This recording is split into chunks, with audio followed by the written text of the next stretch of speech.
going on, Jeromes? This evening at historic US Bank Stadium is the Vikings' home preseason opener, the second of 3 games that don't matter, but they do matter for guys trying to scrape and claw and make the roster or practice squad. And we have 16 players to watch this evening. And I know what you're going to say. Oh, watch all of them. Yes, I understand. But Kirk Cousins alluded to the starters probably going to sit this one out, as well as guys like Jordan Addison and Jaquelin Roy. And not so many words have already been ruled out for this game. Of course, there's no official designations for preseason. So I'm going to take a look at a lot of the young guys and a lot of fringe roster dudes. Number 1, Jaren Hall. So you're our only hope, man. The pride of BYU, where sort of been behind the 8 ball, didn't perform particularly well in the first preseason game against Seattle, although his protection was ass, thank you. And can he get something going against Tennessee? Now, Tennessee, even with the reserves, does have a pretty solid pass rush, especially on the interior. But can he make something happen? Can he evade the pocket? Can he make a couple of throws? I mean, that's all that we're looking for. We just want life instead of just beep, just boop. Just a little bit on the EKG machine, man. We got to see it. Next up, number 2, running back kick returner Dwayne McBride. So, kick returner wasn't great in the first preseason game, and apparently Coach Hatt and company, they want to try some things out where I understand experimentation in the preseason, but at a certain point, there's got to be a balance between trying things out and just wasting reps, because there's a lot of other kick returners, even with Kinkenny down, that have a lot of skill, including the new guy Dykes. So I mean, if McBride is going to be something as a kick returner, we got to see something more substantial.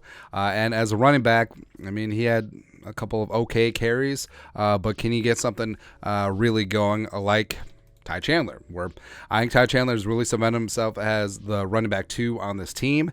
I love his ability to get outside the box. I love his receiving ability. Love his speed. Just love everything about him. And yes, if Kinkenny was out, I would prefer if Ty Chandler was the kick returner, because he's shown that he's got those chops many times before. Next up, players 4, 5, 6 to watch. Trio of receivers. So Tristan Jackson, who had that scary-looking knee injury, was out a week but is back, avoided major injury. Has looked really good in joint practices, and we'll love to see him do it on the medium-sized stage of preseason. And I do think that number nine has a very good chance to at least make the practice squad, maybe even roster himself. And the pride of Syracuse is getting things going, man. Also, Jalen Reagor, respect, a former first-round pick, the guy taken in front of Justin Jefferson, has turned himself into a solid player this year. Last year there was some bumps in the road, but of course he was added right before the start of the season. And I do think that Jalen does have some great explosiveness. I think that he does bring a skill set to this offense, and he's looked good. He looked really good in the first preseason game. Hopefully he can continue on in the second. Also, N'Keal Harry, speaking of former first-round picks, so the Vikings signed him about a week and change ago, and he's really come in and done the damn thing. Like, he's really good at high pointing. He's really good in red zone jump ball situations. He's a great blocker as well, and I think that he does bring a skill set, a particular set of skills to the receiver room that they don't necessarily have. I think that I think Harry's a dark horse to make the 53, or at minimum the practice squad. Next up, number 7. Tight end Nick Muse. So Muse had himself a couple of nice catches, including a touchdown against Seattle. Can he continue to grow and show? Last year's 7th-round pick out of South Carolina. Now the Vikings tight end room is pretty damn spoken for with TJ and Oliver and Munt. But Muse probably destined for the practice squad, but I think that he can do enough to keep himself in the conversation of being the Vikings tight end 4, as well as contributor on special teams, which he was last year. Next up, number 8. Offensive tackle. Wow. Vederian Lowe. Do you ever do a thing where you're typing something, but then you get off one key and then it types something completely different? But yeah, Vederian Lowe. Last year's late round tackle coming out of Illinois is sort of seen as the backup left tackle right now, and he's had some ups and down days of practice. Certainly had some ups and downs in the first Seahawks game, but he does have a great athletic profile. He's got a good head on his shoulders. He's a mature kid. He's got a great story for off the field, a high character dude, and a guy that I want to see succeed. And we got to see it in these remaining 2 preseason games if he's going to be the understudy for Christian Darrisaw or if it's going to be Blake Brandel again. Next up, number 9. Jack Snyder, the Snyder Cut. So Jack Snyder came in late offseason acquisition, formerly of San Jose State, and he played well. He had nice marks in the first preseason game against Seattle. He's been rotating in with the twos. Could he be, that young adept at the guard spot? And with the future of the guard position up in the air, with Ezra in a contract year and TBD on Dalton Reisner and also TBD on what Ed Ingram is going to be, I mean, it would be nice to have some good, young, solid alternatives on the inside. And Jack Snyder could rise up and be that. Defensive end, Asazio Tamoa, where I like Asazio a lot. I like that he's working a little bit on the inside as well as with the edge rushers. I think that he brings a lot to the table in terms of length and strength as well as team-first attitude. Former captain of the Gophers, very good against the run and selfless in absorbing bodies and allowing other guys to scrape and make plays. So I think that the Vikings front seven is going to be in constant flux in a good way, a lot of rotation, a lot of platooning, and I would love to see Asazio rise up to the challenge in these next 2 preseason games. Next up, 2 on the edge.